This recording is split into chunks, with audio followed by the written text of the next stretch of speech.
Info, Perekat Nusantara dan TPDI kirim surat, MPR harus batalkan jabatan Gibran dalam sidang tahunan tanggal 15 Agustus. Gibran mulai cemas ya, dan bahkan ada obrolan di bawah tanah, bahkan ya ada isu-isu soal pemakzulan itu begitu. Makanya tidak heran ketika kemarin saya lihat foto Gibran dengan Dasko, nampaknya begitu kan ya, ada sebuah kepanikan besar. Nah, dan ini begitu kan ya, dan ini ada kaitannya dengan apa yang kemudian disampaikan oleh omongan Ibu Koni begitu kan ya. Jadi saya kira bisa saja ini Dasko sudah mau melihat begitu kan ya kekuatan dari pemakzulan Gibran itu, dan pada akhirnya ini akan mulai cemas. Walaupun pintu masuknya ada di ada di DPR, tapi nampaknya orang akan melihat jangan-jangan ada lobby-lobby politik. Bisa saja begitu kan, bisa saja. Karena kita tidak tahu, ini adalah dunia politik begitu. Jadi advokat-advokat ini juga adalah advokat-advokat yang menjadi aktivis pembela demokrasi. Sehingga sejak perkara nomor 90 itu berproses, kami sudah aktif memantau jalannya persidangan perkara 90 itu.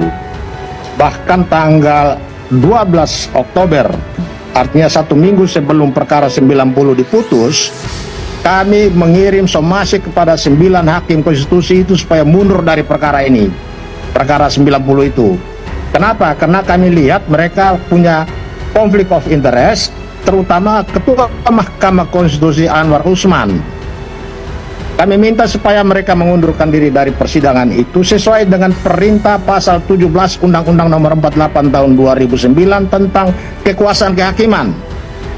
Tetapi apa yang terjadi, somasi kami itu tidak didengar. Akibatnya segera setelah perkara nomor 90 itu dibacakan dan bahkan dikabulkan, dibentuklah Mahkamah Kehormatan Mahkamah Konstitusi, Majelis Kehormatan Mahkamah Konstitusi atau MKMK. Hasil persidangan MKMK itu memecat Anwar Usman dari jabatan Ketua Mahkamah Konstitusi karena memiliki hubungan keluarga dengan Gibran dalam perkara nomor 90 itu, dan mempunyai hubungan keluarga dengan Presiden Jokowi, karena Presiden Jokowi dalam perkara nomor 90 itu dia adalah pihak perkara, pihak pemerintah yang memberi keterangan. Sementara yang diperjuangkan di dalam perkara 90 itu adalah Gibran Raka Buming Raka, karena nama Gibran itu disebut lebih dari 10 kali di dalam permohonan uji material perkara nomor 90 itu. Urgensinya adalah kalau ini kita biarkan, ini tetap membawa cacat secara permanen di dalam perjalanan ketatanegaraan kita. Mahkamah Konstitusi berada dalam penyanderaan dinasti politik, penyanderaan nepotisme, ada faktor keluarga di dalam, sampai sekarang masih ada. Baik. Padahal sebagai lembaga peradilan dia harus bebas dan merdeka dari segala bentuk intervensi. Begini, kalau ada surat resmi masuk ke pimpinan MPR itu masuknya kan bisa ke target. Bisa ke target itu, kemudian baru kalau itu dianggap penting, kita lakukan rapat pimpinan MPR untuk memutuskan bagaimana terhadap masukan surat ini. Begitu kira-kira. Nah ini Rapimnya belum ada. Nanti yang bisa mengatur Rapim sesuai dengan tatib itu adalah siapa yang memimpin rapat, yang menetapkan agenda rapat dan memimpin rapat itu diserahkan kepada tatibnya, ketua yang menentukan. Jadi dikotanya pada Pak Muzani. Oke, clear? Tapi kalau Mas nganggapnya penting nggak itu untuk dirapikan segera? Penting itu tidak sudut pandang, Pak.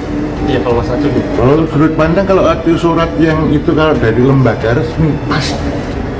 Ini soal lembaga resmi, itu pasti dibaca. Terutama adalah lembaga-lembaga tinggi negara. Kalau lembaga-lembaga tinggi negara pasti segera ditanya.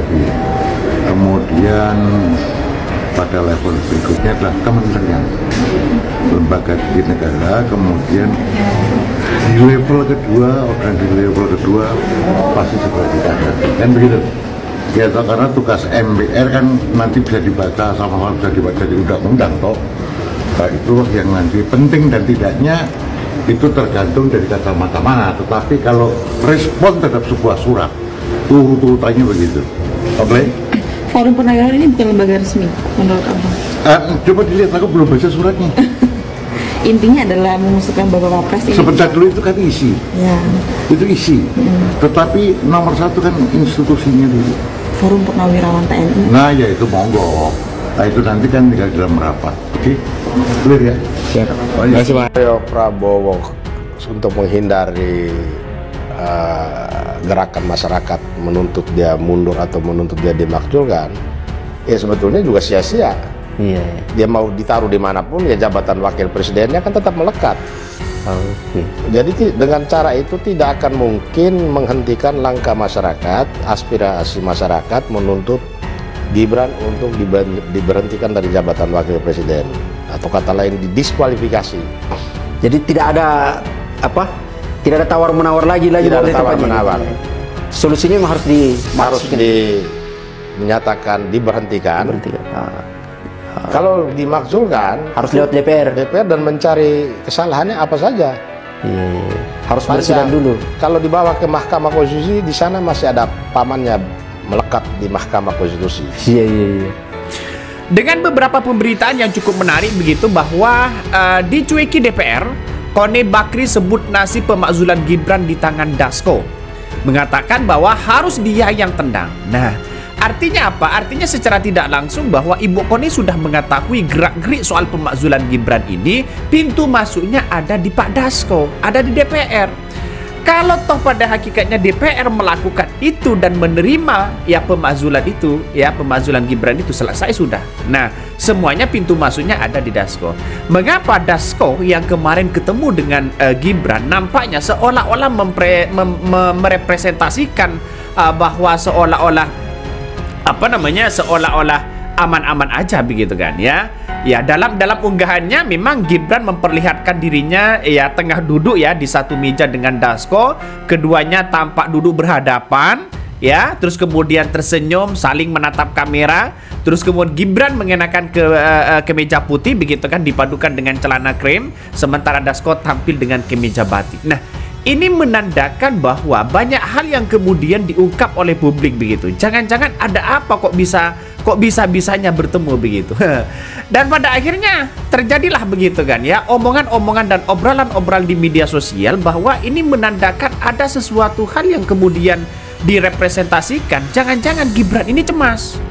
Dengan pernyataan Ibu Koni tadi bahwa pintu masuknya ada di DPR. Kalau DPR ini cuek terhadap Gibran, maka bukan tidak mungkin ini akan isu ramai soal pemakzulan Gibran ini akan menggema begitu kan. Pintu masuknya di situ begitu. Saya ingin menyampaikan, tidak banyak yang tahu tetapi merasa tahu. Misalnya sebagian besar di ruangan ini tidak tahu bahwa perkara putusan MK yang mengabulkan bahwa Gibran memenuhi syarat tidak pernah disidangkan dalam perkara pembuktian di MK. Gak pernah. Dari daftar langsung putusan. Apa yang Anda mau katakan soal kebohongan dan fakta baru ini? Nah, Bung Peri, ini dapat dipertanggungjawabkan? Saya pertanggungjawabkan dunia akhirat.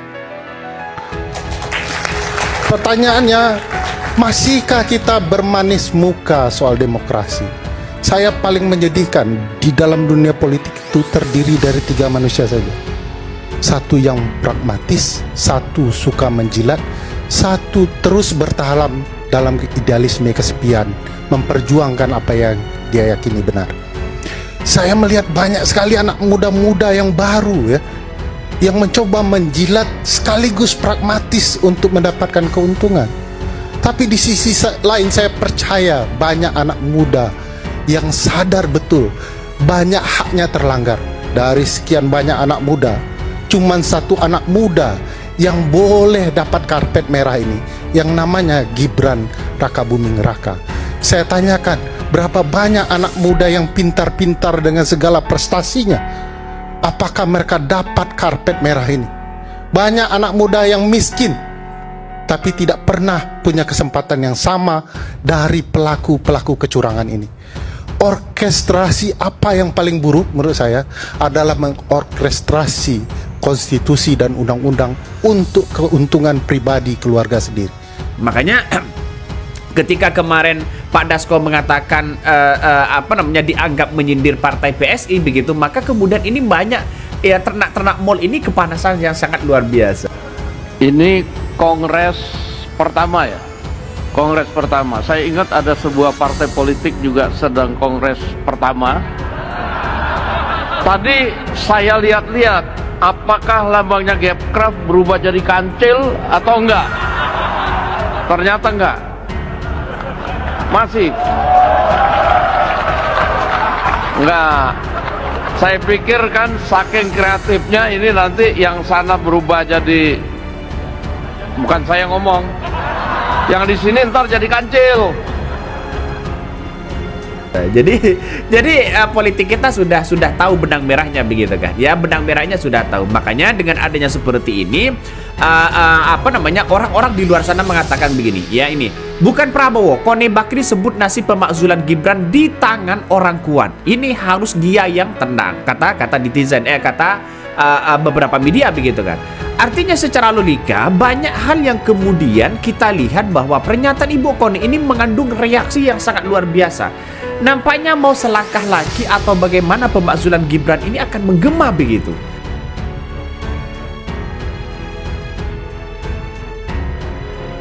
MPR diminta batalkan jabatan Wakil Presiden Gibran Rakabuming Raka dalam sidang tahunan yang akan digelar Jumat tanggal 15 Agustus tahun 2025 mendatang. Permintaan itu datang dari para advokat yang tergabung dalam Pergerakan Advokat Perekat Nusantara dan Tim Pembela Demokrasi Indonesia (TPDI) Selasa tanggal 12 Agustus tahun 2025 melalui sepucuk surat yang mereka kirim ke MPR. Karena jabatan Wakil Presiden Gibran Rakabuming Raka merupakan buah dari konspirasi jahat yang dilakukan oleh Jokowi saat menjabat Presiden, Anwar Usman, Ketua Mahkamah Konstitusi (MK) saat itu, dan Gibran sendiri, kata Koordinator Perekat Nusantara dan TPDI Petrus Celestinus dalam rilisnya, Selasa, tanggal 12 Agustus tahun 2025. Langkah tersebut merupakan tindak lanjut dari sejumlah langkah yang telah mereka lakukan sebelumnya, di mana pada tanggal 10 Oktober tahun 2024 telah menyampaikan surat kepada MPR agar dalam sidang MPR tanggal 20 Oktober tahun 2024 tidak melantik Gibran sebagai Wapres, dengan alasan proses pencalonannya cacat konstitusi sehingga posisi putra sulung Jokowi itu berhalangan tetap. Namun, MPR tetap melantik Gibran dengan mengabaikan aspirasi rakyat, sesal Petrus. Oleh karena itu, pada tanggal 2 Juli tahun 2025, mereka mendatangi kantor Wapres untuk menyampaikan somasi kepada Gibran agar mundur dalam tempo 7 hari. Namun kenyataannya Gibran tidak mundur juga, sehingga permasalahan ini harus dibawa ke MPR sidang tahunan digagendakan untuk mendiskualifikasi jabatan Wapres Gibran, tegasnya. Tuntutan dimaksud, kata Petrus, bukan dalam ranah pemakzulan, melainkan ranah pembatalan atau diskualifikasi yang sepenuhnya menjadi wewenang MPR, berdasarkan ketentuan pasal 427 UU Nomor 7 Tahun 2017 tentang Pemilu, akibat pelanggaran konstitusi dan UU dalam proses pencalonan Gibran. Terkait aspirasi masyarakat, hal itu berada di luar kewenangan MK, KPU, Bawaslu, PT UN dan DKPP, di mana seorang calon wakil presiden terpilih ketika berada dalam posisi berhalangan tetap, maka menjadi kewenangan MPR untuk tidak melantik atau membatalkan jabatan wakil presiden dalam sidang MPR. Adapun alasan konstitusional yang menempatkan posisi Gibran berhalangan tetap, kata Petrus, sebagai berikut. Pertama, terdapat berbagai peristiwa dan fakta hukum yang notoire feiten bahwa dalam proses pencalonan Gibran terjadi konspirasi atau persekongkolan jahat antara Presiden, Ketua MK dan Gibran, melalui apa yang disebut dinasti politik dan nepotisme yang fakta-faktanya terungkap dalam putusan MK nomor 90/21/2023 dan putusan MK nomor 2, nomor 3, nomor 4 dan nomor 5 MKL 11/2023. Kedua, konspirasi jahat itu berimplikasi hukum pada putusan MK No 90/2023 yang menjadi tidak sah. Anwar Usman dijatuhi sanksi administratif berupa pemberhentian dari jabatan Ketua MK, karena terbukti melakukan pelanggaran berat, dan hakim konstitusi lainnya diberi sanksi administratif berupa teguran oleh MK, karena terbukti melakukan pelanggaran ringan terhadap kode etik dan perilaku hakim konstitusi. Ketiga, 7 komisioner KPU dijatuhi sanksi administratif berdasarkan putusan DKPP No 135 PKE DKPP XII 2023, 136 PKE DKPP XII 2023, 137 PKE DKPP XII 2023, dan 141 PKE DKPP XII 2023 akibat menerima dan menetapkan Gibran sebagai cawapres sebelum peraturan KPU yang mengatur batas usia minimum 40 tahun diubah. Keempat, terdapat fakta hukum yang tak terbantahkan yaitu dinasti politik dan nepotisme sebagai perbuatan yang dilarang oleh UU, diciptakan oleh Jokowi, Anwar Usman dan Gibran, telah menimbulkan suatu kondisi di mana MK berada dalam cengkeraman dan belenggu dinasti politik dan nepotisme dengan segala akibat hukumnya, sehingga 9 hakim MK terbelenggu nalar dan memiliki konflik kepentingan dalam proses perkara No. 90/2023. Kelima, kasus Fufu Fafa yang dituduhkan kepada Gibran dan menjadi viral di tengah masyarakat, perlu mendapat perhatian MPR karena menyangkut perilaku, tabiat, kejujuran dan integritas seorang pejabat publik dengan jabatan Wapres, namun hingga saat ini dibiarkan oleh semua lembaga penegak hukum untuk dilakukan proses hukum. Dalam kondisi di mana MK dan lembaga penegak hukum lainnya tidak lagi merdeka, maka MPR sebagai satu-satunya lembaga negara dengan kewenangan tertinggi, memiliki wewenang untuk mendiskualifikasi jabatan Wapres Gibran,